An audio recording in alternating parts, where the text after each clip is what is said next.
Pharmacy ৰেজিষ্ট্ৰেশ্যনো খুলি দিম। আমাৰ গাঁৱৰ ৰাস্তা নাই, কোনো ৰাস্তা নাই, এইটোকে চবে কৈ আছে যে পাকা বেতবাৰীত ৰাস্তা নাই। আৰু আমাৰ ইয়াত বহুত কেইখন দলঙৰ দৰকাৰ আছে, হয়নে নহয়? বহুত কেইখন দলঙৰ দৰকাৰ আছে, দলঙো নাই, ৰাস্তাও নাই। সমষ্টিটো মেডিকেলো নাই, মাটিৰ পাত্তা নাই, ৰাস্তা নাই, দলং নাই, মেডিকেল নাই, সায়েন্স কলেজ নাই, স্কুল ভেঞ্চাৰ আছে, সমষ্টিও ভেঞ্চাৰ কৰি থৈ দিছে, হয়নে? কংগ্ৰেছে সৰু ক্ষেত্ৰী সমষ্টি আৰু পাকা বেতবাৰী সমষ্টি ভেঞ্চাৰ বনাই থৈ দিছে, হয়নে? এতিয়া হাতীত ভোট দিলে প্ৰভিন্সিয়েলাইজ হৈ যাব, হ'ব?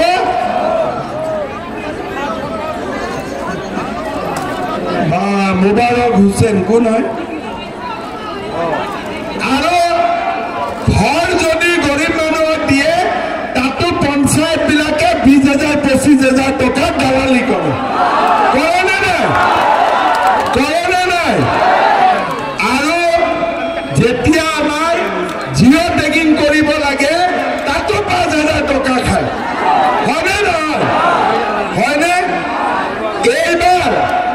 এইবাৰ ঘৰৰ জিঅ' টেগিং মহিলা আত্মসহায়ক গোটে কৰিব, হ'ব? এইবাৰ ঘৰৰ জিঅ' টেগিং আজি মই মোৰ মাসকলক কৈ গলো যে এইবাৰ মই ঘৰে ঘৰে এটাকৈ অৰুণোদয় দি দিম, ঘৰে ঘৰে। এতিয়া যেতিয়াৰ পৰা অৰুণোদয় আঁচনি আহিছে ঘৰত মহিলাৰ সন্মান বাঢ়িছে নে নাই? হয়নে?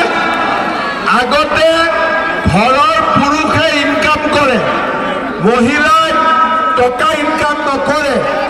এতিয়া বিজেপি চৰকাৰ অহাৰ পিছত মহিলাৰ একাউণ্টতো মাহৰ 10 তাৰিখে 1250 টকা জমা হৈ যায়, হয়নে?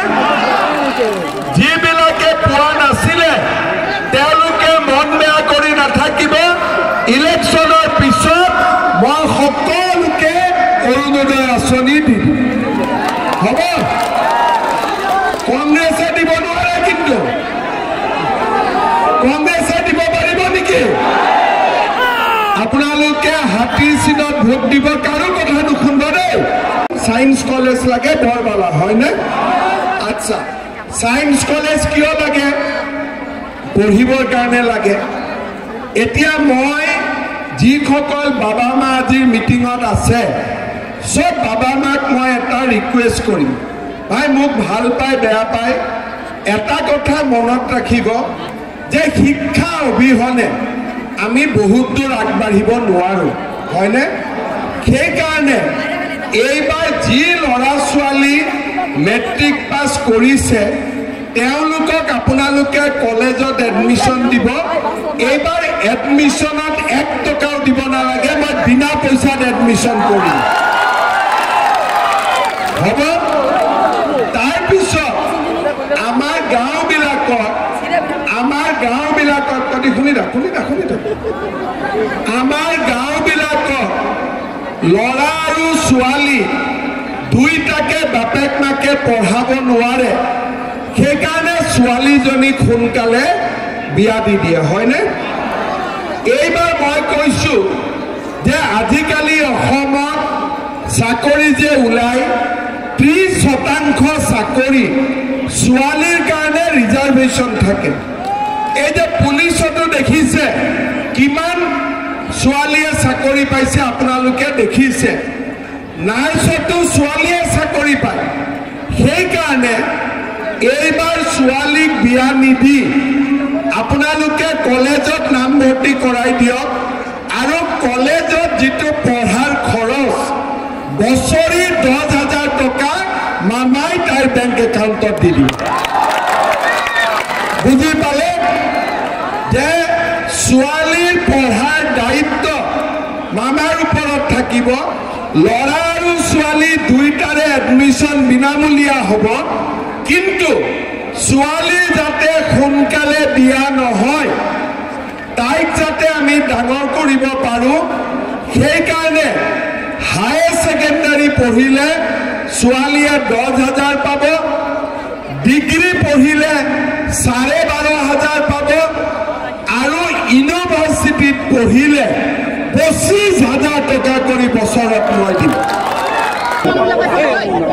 এইবাৰ ইলেকশ্যন প্ৰচাৰত মোৰ যিটো অভিজ্ঞতা মহিলা আৰু নতুন যিখিনি যুৱক তেওঁলোকে বিজেপিক ভোট দিব তেনেকুৱা এটা ধাৰণা হৈছে 20-25% ভোট আমি পাব 20-25% বৰপেটাত ফণীভূষণ চৌধুৰী 3 লাখ ভোটত